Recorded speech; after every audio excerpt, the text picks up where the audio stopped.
Hello and welcome back to First UCC's Bedtime Stories. Today we're going to go into the second book in the Church Mouse series by Graham Oakley. The second book is titled The Church Mice Spread Their Wings.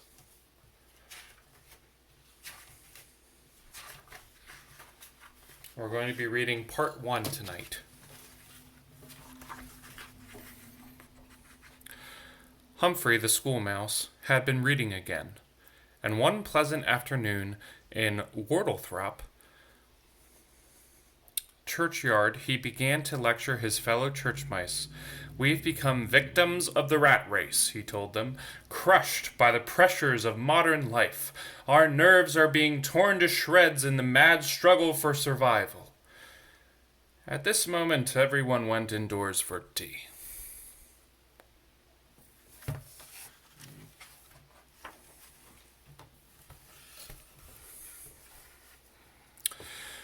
But during tea he started up again. "We must escape the toils of society," he declared. "We must seek the woods and fields where we can gambol amidst the buttercups and have our fevered brows soothed by the cool fingers of Mother Nature." And just then a crumb went down the wrong way and his friend Arthur had to take over. "A weekend in the country will do us all good," Arthur said. "And speaking as a practical sort of chap, I suggest a party leaves each Saturday morning, gets its fevered brow soothed, and returns in time for tea on Sunday. Samson will act as an escort. He'll have to give up all his weekends, of course, but he won't mind." Samson woke up long enough to say he jolly well did mind, and then tried to get back to sleep. But by this time the mice had got Humphrey's message. They made it very clear that their return to nature was not to be spoiled by Samson's selfishness. Poor Samson. As a church cat, Samson had taken a solemn vow never to harm mice, so there was nothing he could do but agree. On thinking it over, however, he wasn't too depressed.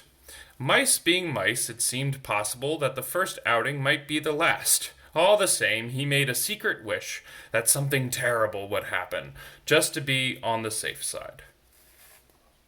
That evening, Arthur organized a drawing of lots to make up the first party, and Humphrey brought out his map and explained exactly where they would be going.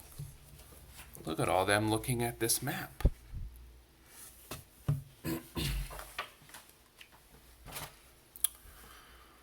The following morning, they set off early. In stretches, the going was a little rough, but each had a church cat. But even a church cat had his pride, and when the mice were out of danger and Arthur said, "Now you see why I brought you, old chap," Samson did not reply. He just wondered what happened to cats that broke vows. Oh no, Samson is here defending the mice against this cat, this cat, this cat, this cat, and oh no, that cat, and that cat, and that cat. See if I missed any. Oh, I did, and that cat. When they reached the riverbank, they began to enjoy the peace and quiet of the countryside. Samson doesn't look too peaceful, does he, with all these bees? But the mice, they don't look too happy either. Look at all those bees and those bugs, and they look afraid.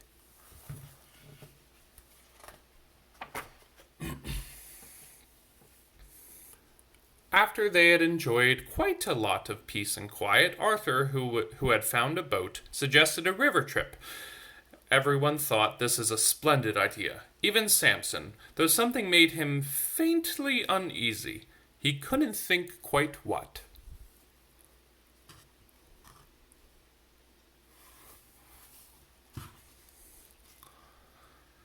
But it wasn't long before he remembered. What's that? Oh no!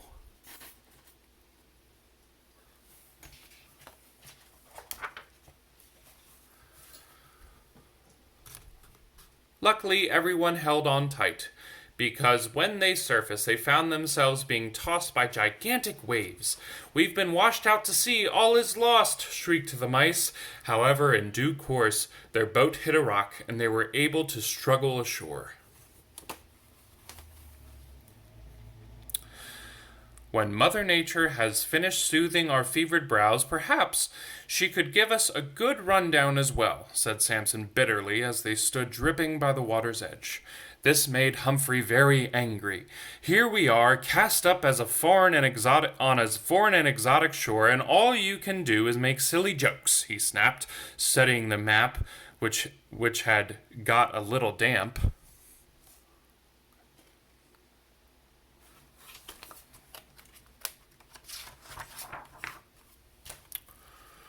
"According to my calculations, we're in China," he said. "Probably on the Pyongyang Peninsula." "We're in Worthrop Park," mumbled Samson. "Rubbish," said Humphrey. "Look over there. We're in India." Cats know nothing about geography.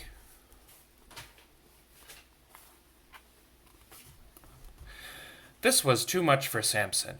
If the mice wanted a foreign and exotic shore, they could have one. "Crumbs, you must be right. Here comes a greater spotted Indian mouse eater," he cried. "Run for your lives!" "Who is that?" But they hadn't run far when he shouted, "Stop! A lesser scarlet Indian mouse swallowing water snake." "No. Look at that. What is it?" Let me adjust the camera a little bit. Might make some noise, but that's okay.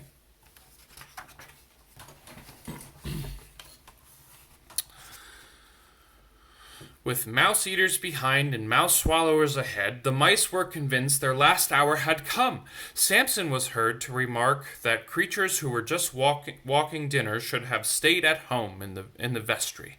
But all the same, he showed them a way to escape, and they got past the water snake safely.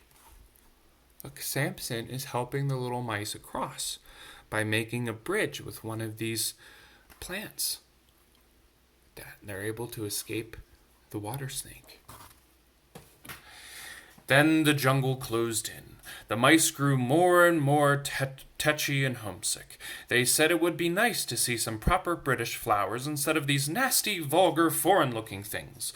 They glowered at Arthur and Humphrey and grumbled about how they could have been having a nice, cozy tea now if it wasn't for some people's rotten idea about Mother Nature and weekend trips. Those weird flowers, do you know what they are? They're dandelions. Finally, Samson, who never stayed bad-tempered long, decided to take pity on the mice and lead them home by a shortcut he knew across the sandpits. But as soon as he saw the sands, Humphrey resumed command. "My calculations are correct," he announced importantly. "We have reached the Sahara Desert."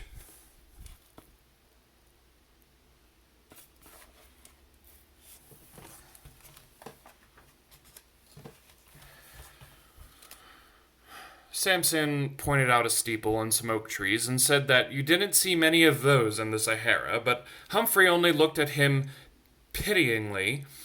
"There are such things as mirages, you know," he said. "Deserts are full of them. Cats know nothing about natural science." Samson stopped feeling sorry for the mice and followed grimly along behind as Humphrey led them into the trackless wastes of the Sahara. They're in the Sahara, aren't they? But what's that? Is that just a mirage? Is that a church steeple? But a drink and a dip soon made them feel better, and they might have all... Oh, hold on, I missed a spot. They were soon hot, wandering in this desert land, thirsty and lost, and if Arthur hadn't spotted the oasis, there's no saying what might have happened to them. Look at this oasis. You know what those are? Those are tire tracks. But a drink and a dip soon made them feel better, and they might have all succumbed to the spell of the desert if Humphrey hadn't insisted on going on giving a long lecture on the origins of curious rock formations found by Humphrey in an uncharted region in the Sahara. Look at how displeased Samson is. What is this? Which didn't last as long as he'd intended.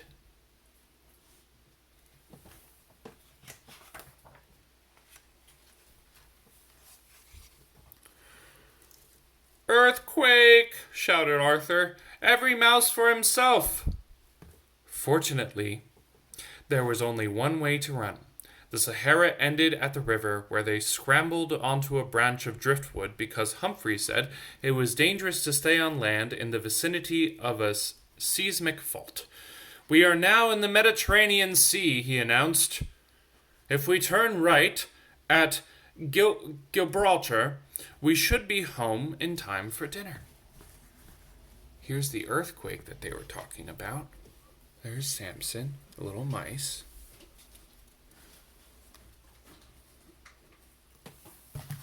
Allie, come here.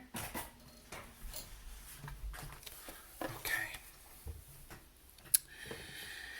It took some time to cross the Mediterranean, but eventually they reached the opposite shore. It seemed rather thickly populated, but they saw that someone had very kindly left a line for them to make fast to. "Ahoy there, my man!" shouted Humphrey. "Is this England?" The man shouted back something rather rude, but very British, so they knew they were home at last. That artwork there. And thus concludes part 1 of The Church Mice Spread Their Wings. Tune in for part 2 tomorrow.